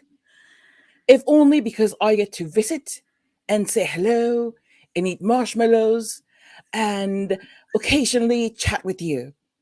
Oh, thank you. Thank you. Yes. Thank you so much, Christian. Thank you. Chrissy B out. Chrissy be out. Oh my God, Chrissy be out. He's been watching reruns of American Idol, so I think he just decided to secret it up. Reruns of American Idol. I am not going to tell this man what he can and cannot watch. Oh my gosh. I know he loves motorcycle racing. And apparently American Idol, although he's not really going to go around bragging about that one, is he? You know what? I could actually see Christian Bale sitting there watching American Idol. He will never sing again unless it's John Bon Jovi, but he will watch singing contests. Yeah, I could actually see that. Um, well, I loved the twist, and I totally yes, women being put through this and dying and all of that and sexual assault and everything for man pain is a tired out trope that needs to end, and I don't like that. However, for some reason it didn't bother me as much in this, and I think the only reason is because of how amazing and powerful that final scene is in it. Well, not the final, but the final scene between Poe and Landor is so beautifully directed, beautifully written, beautifully acted. Those performances is amazing. And I think there were a couple of I think there was another reason that Landor actually wanted to murder these men is I think Landor felt great guilt over his daughter dying and felt like he couldn't do anything at that time. So now this is a way of doing something. And I think he really, really wanted Poe to figure this out because it was weighing on him. And he wanted him to figure out not because he wanted to, frame him or anything like that. He wanted it so that he could be free in a way. I think that was part of it. But what he didn't count on, I don't think, was how much he would grow to love and respect Poe. And so it was like, once again, as a father, he's letting down another one of his kids in a way. And that's also the heartbreak of it for both of them. And Poe, to have another person who was like a parent to him and who never once treated him like he was less than on the surface, and then to feel like, well, maybe he was treating me like less than, even though that wasn't really what Landor was intending, but that's the way it came across. And I mean, if I was Poe, I would have felt used too. I would have felt like crap. I would have felt awful. And yes, his love was totally not a great path to go down, but it was understandable at the same time. And to feel like not only were you betrayed by this person, but this person might have also helped lead to the death of the woman he loved was also heartbreaking for him. And just watching these two people in that scene, and never once, what was also so amazing about that is there was anger and there was hurt, but it wasn't like this huge shouting match. It was actually a pretty quiet scene. And and Landor at the end when he just kind of cries and like lets out. I mean, we love Christian Bale's acting, and that was one of the best scenes I've ever seen Christian Bale do. Honestly, it was so beautifully sad and Could made not agree more. yeah, and that's why I really never once, even though I feel really bad that for Poe and don't like that Landor in a way was using him, I still like Landor. It's like it's pretty incredible. I never really, I don't blame him. I don't feel bad for these people that died. I'm like, whatever. I don't care about them. I care about these two. And I am sad and heartbroken over this relationship dissolving because just imagine their relationship if it hadn't. Just imagine that if some like we've all said, if Poe had met Landor's daughter and that amazing life they would have all had, it's very, very heartbreaking and sad. And that's interesting about the cliff scene at the end with Landor when he lets the ribbon go, his daughter's ribbon. I never once, it's interesting because now I'm going to have to go back and watch it because I actually was like, oh, good, he didn't jump. That was just because I was like, he's going to jump. Oh, no, he's going to jump. I don't want to watch him jump. I was like, no, no, no, no, no. And then he didn't. I'm like, oh, good, he's alive. So that's interesting because I wasn't even thinking, oh, there might be so. Thanks for breaking my heart, Carla. No, I'm just kidding. No, You're so welcome. I thought that they Kidding. thought the same thing you did was, oh, good, he didn't jump. He's letting go now. He turns around when he's doing it exactly like Maddie did. I'm gonna mute you. No, I'm just kidding. No, before she says I love you and jumps. Just pointing that out there. Yeah, maybe it's just me being hopeful because we didn't see it. So I'm like, we didn't see it, so it didn't happen. Exactly. It wasn't like at the end of the it wasn't like at the end of the credits never mind. That was really, really dark. I was gonna say at the end of the credits we hear a splash. I'm sorry.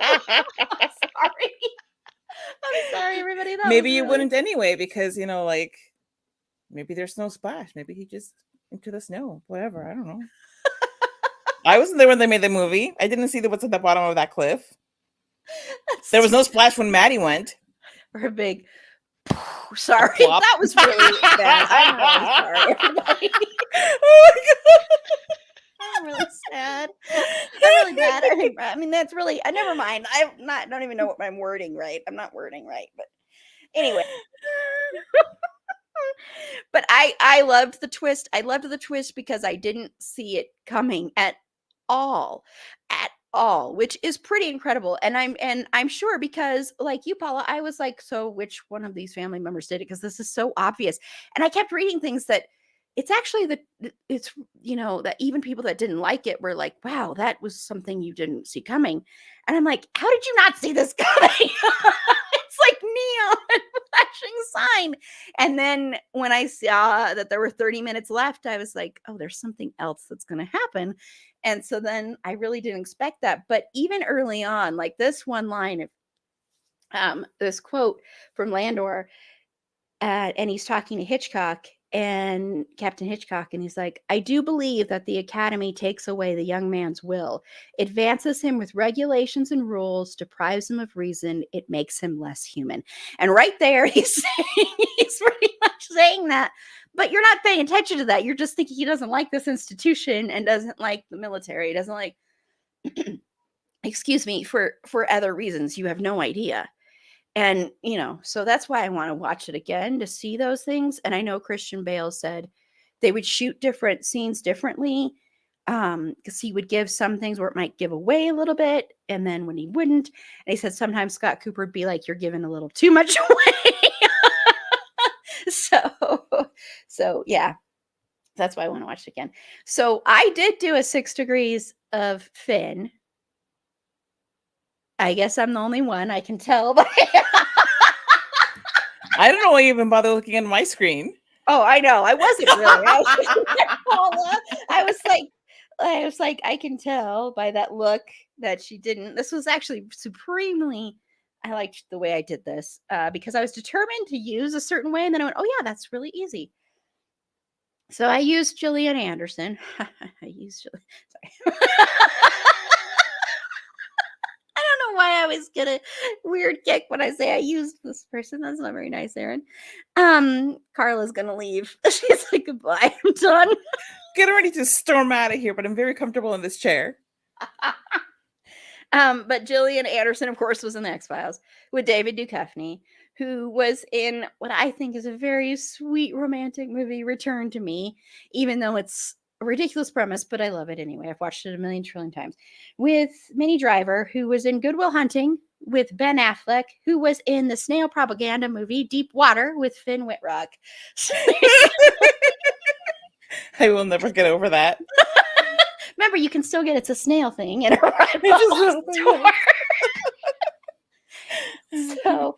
So just briefly, I just wanted to acknowledge that, of course, this is our 300th episode. So, yay! Thank you. And I don't know why last year, and for our 200th and our 100th, I did special episodes.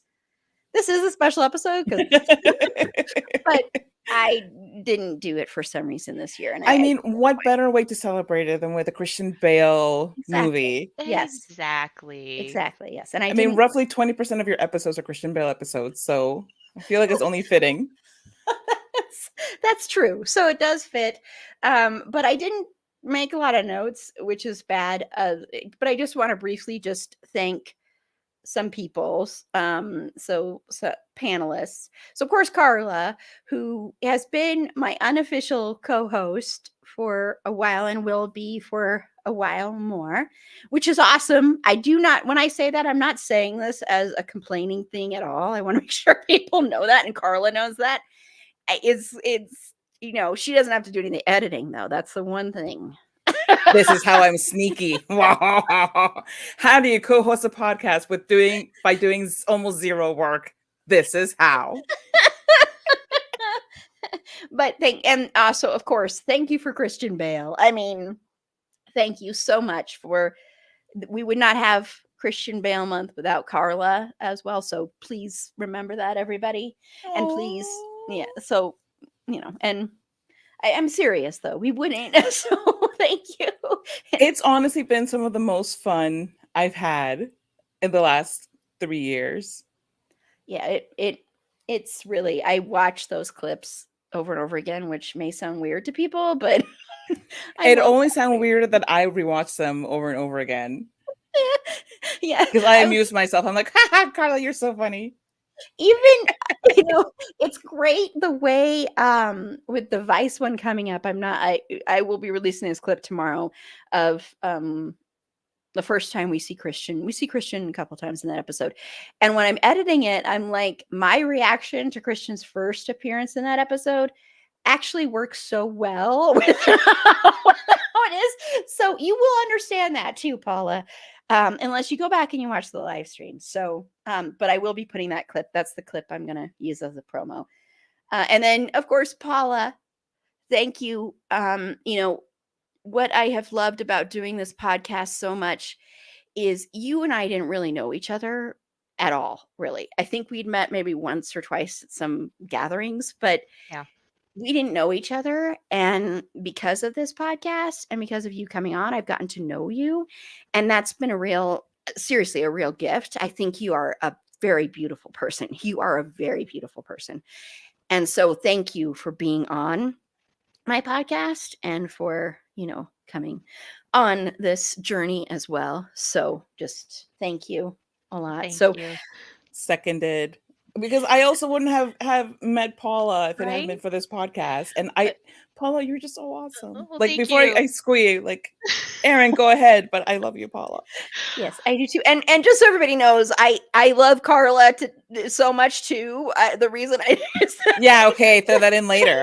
I knew Carla already. That's like I went to my little sister's recital when she was like, I don't know, 3rd grade or something, and each class was going up and the MC like at one point said, "They're the best ones. They're the best." And then he was like, "Oh," and so after every single one of them, he had to be like, "And they're also the best, and they're the best too." All the best. Anyway, please go on. Well, and thank you, because I have met so many people that are panelists doing this podcast with you, and it's been a real joy for me. So Good. I'm glad to hear that. Thank you. Erin A, who also I barely knew before I started this podcast too. I'd met her maybe once, and I was Facebook friends with her, but I hadn't really known her before that. And she, of course, is my producer. She also created our amazing logo. She created our amazing website, and a bunch of other things she does. She's also like my one of my biggest cheerleaders, and I really appreciate that. There's stuff, I mean, people don't know because it's behind the scenes, but I just really, really, really appreciate you so much for that, Erin A. Um, to the other members of the Saxy Ladies, Meg and Tiff, who, I already knew, of course, and I knew well, but with Meg, I hadn't really talked to Meg a lot before I started doing this podcast for a couple of years, actually. And so I really appreciate that because of this podcast, we reconnected and I think became closer friends. So hopefully she agrees with that. And I finally got to meet Meg last year in person, which is amazing. And I got to meet Tiff last year in person. And I saw Tiff like, no, it was 2 years ago that I met Tiff in person in 2021. And then I got to see Tiff again, during my birthday. So I love both of you so much. You are both beautiful, amazing human beings. And I will always remember Tiff being the very first person in the Mindy Project fandom that I got to know. And Tiff was known for that in that fandom. So thank you so much for just being amazing human beings. To my beautiful, wonderful, amazing podcast brain twin, Jen. Yes, I know, Meg. I know. It's because of you that I met Jen. Yeah, yada, yada. But, but really, Jen and I got to know each other when I invited her on to talk about Bates Motel. And I didn't really know Jen much at all. And that's when we started getting to know each other. And then we became friends. And I love you, Jen, so much. I do think it's really hilarious that when I have you on here and then I go back and I edit the episodes, I notice that I say fuck a lot more than I normally do. I'm like, oh, I'm talking like Jen. But I love that. I just think it's kind of funny because I don't even realize it until I'm going back and editing. To Sasha for being Sasha. And I mean, I already knew Sasha before, but I got to know Sasha more. I mean, all these people that I did know before, I actually got to know on a deeper, more profound level, I think, by doing this podcast. So thank you for everything. And I love you. And Tanya, who is like, you're like one of my heroes, really, one of my idols. I really look up to you and admire you. And thank you for letting me interview you. I really appreciate that. And thank you for letting me read your incredible book, Fandom Acts of Kindness. So thank you. To Sarah, who I feel like I haven't been on here in forever, but thank you for opening up and being so honest about yourself on this podcast. That takes a lot of courage and a lot of guts. And I'm sure that there's someone out there that heard you open up about your own personal life and felt a little better about themselves. That's what I like to believe. That's why I open up about, which is, I know how hard it is because I freak out every time I have to do it. And I don't have to, but every time I do it, I freak out. And so I know how hard that can be. So thank you for sharing that with me and the audience. I really appreciate it. To the amazing co-host of Liberty Diner Dish, Michelle, I love you so much. And I always tell people, Michelle reached out to me first And it was so funny because she reached out to me and I kept thinking, because I was listening to Liberty Diner Dish, the Queer as Folk podcast. I'd been listening to it and I'm like, I really need to contact these people. And then all of a sudden an email showed, this is serious, an email showed up from her. And I was like, oh my gosh, I listened to your podcast. And she's told me, she's like, I was like, she's not going to respond to me. Why is this person going to talk to me?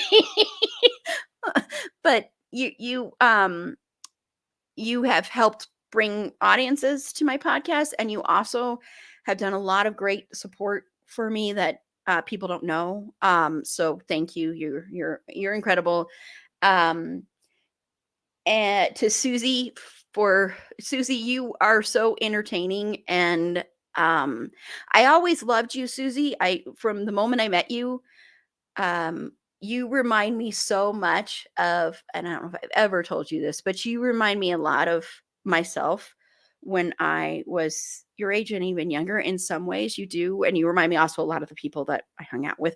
And I just adore you, and I adore how much yourself you are. So thank you so much.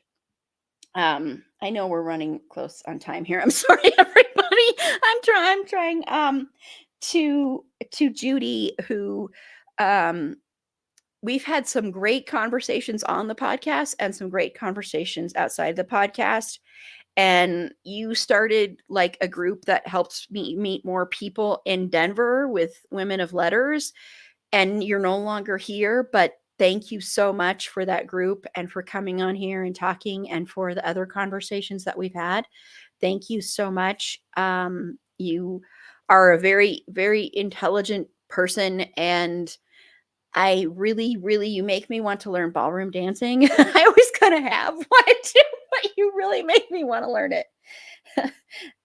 To Megan, who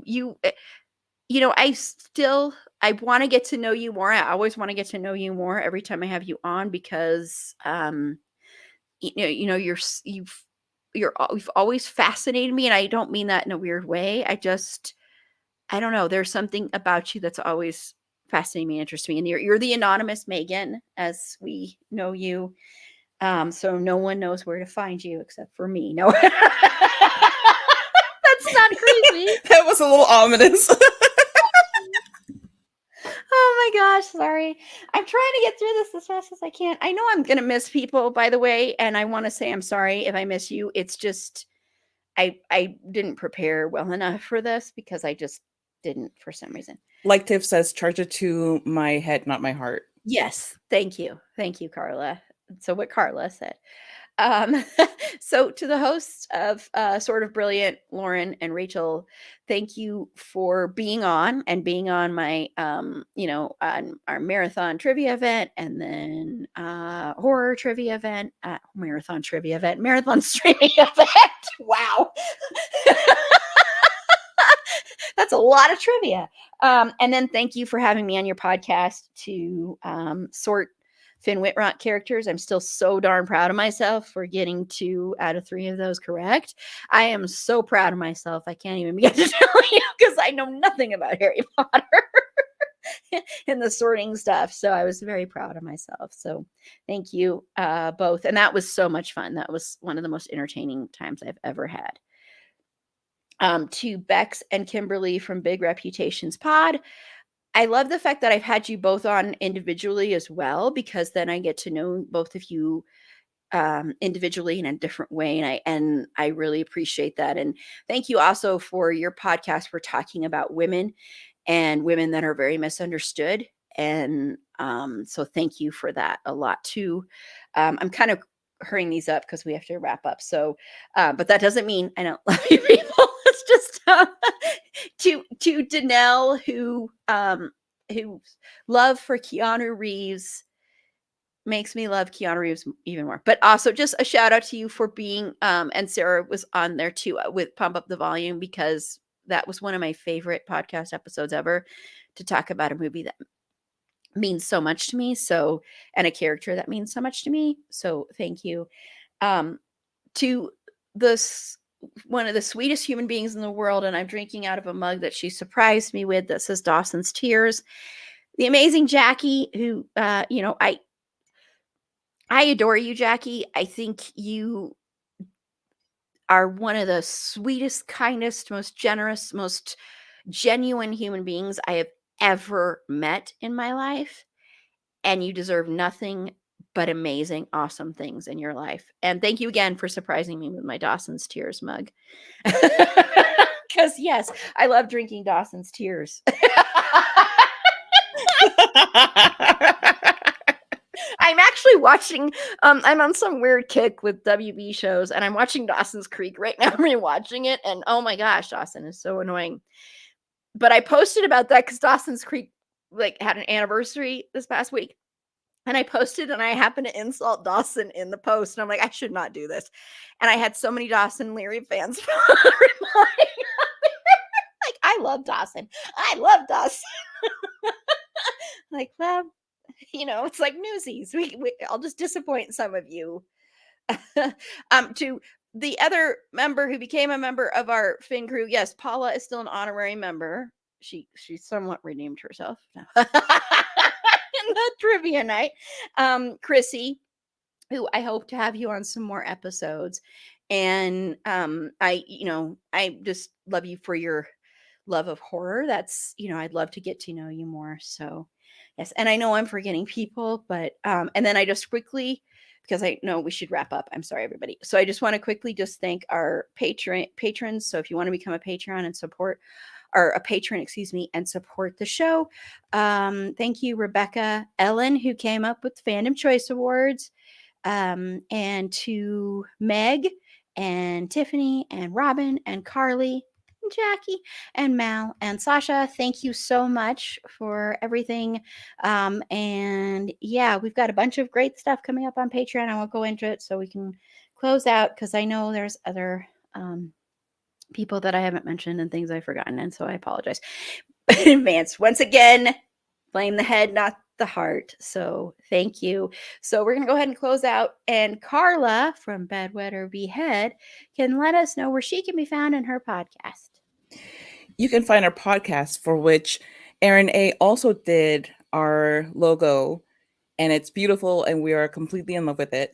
You can find the podcast wherever you get your fine podcasts, not the crappy ones, just the good ones. You can find us retweeting stuff on Twitter at bedwetbeheadpod, on Instagram at bed.wet.behead.pod. On other social media, look for Bedwetter Behead Podcast. Whether or not we are active, it's not of your concern. You can find me and my art and my musings at Carlatemis on Instagram, and my website, carlatemis.com. That's CARLATEMIS.com. I just did head bob. Oh my God, Aaron. Whoa. You go bobbing then. You go bobbing. Oh, yeah.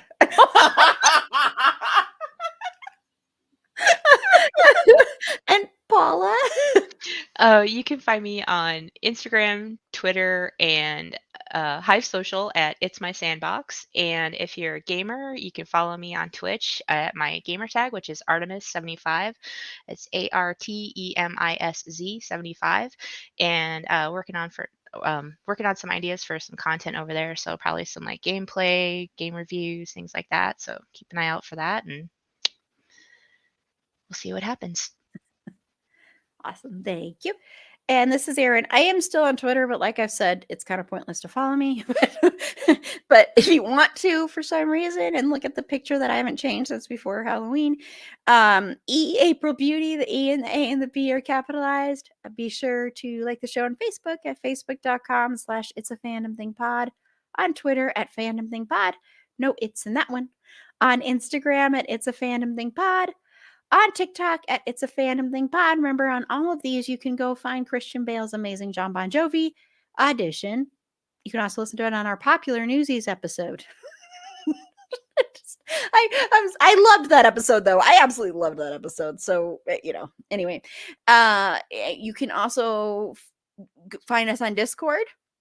It's a Fandom Thing Pod. We do have a Christian effing Bale Discord channel as well. So if you want to go there and celebrate this man 365 days a year, like I do, I don't really, but you can go there. You can do that there in a very healthy way. It sounded really, really horrible. If you have any feedback, show notes, if you'd like to be a potential interview guest on the show, head on over to our website. It's a fandomthingpod.com. Click the contact us button there, and that'll shoot me an email, and I will get back to you as soon as I can.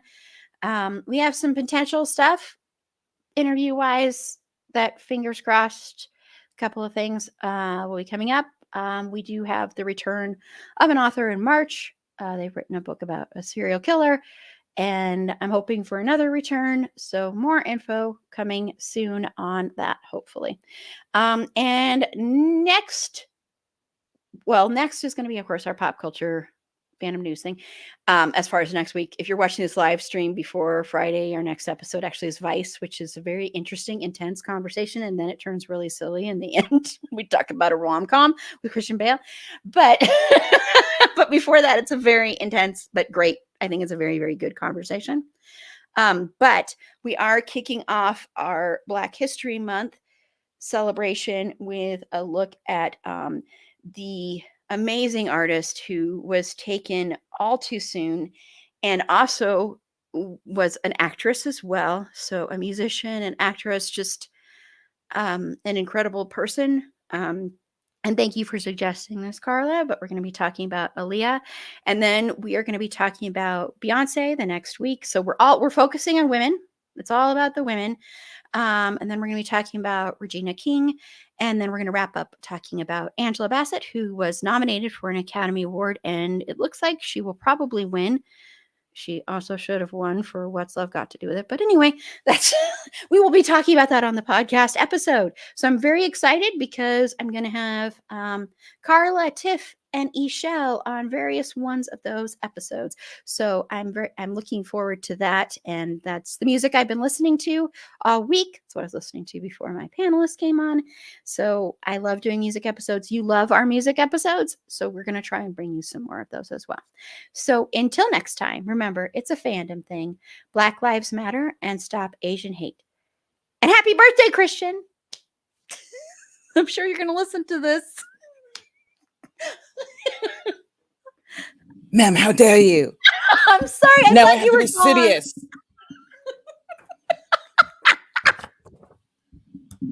Ma'am, Yeah. again, how dare you? I know. I'm sorry. I thought you were gone to bed or eating marshmallows or something. So I didn't am think you always did. here in spirit. I know. I'm sorry. I'm not trying to curse your birthday, but your My day. goodness. Your The day. Yes, thank you. the day. I shall now go to bed and pray that nothing horrible happens to me because of this curse. Oh my gosh. Wow. Okay. Good night. Good night. Perhaps forever. Oh my gosh. Don't say that. I'm knocking on wood right now. Oh my gosh, Christian. Other hand.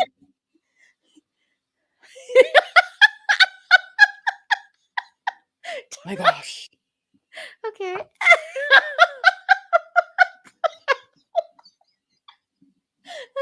Okay, Christian.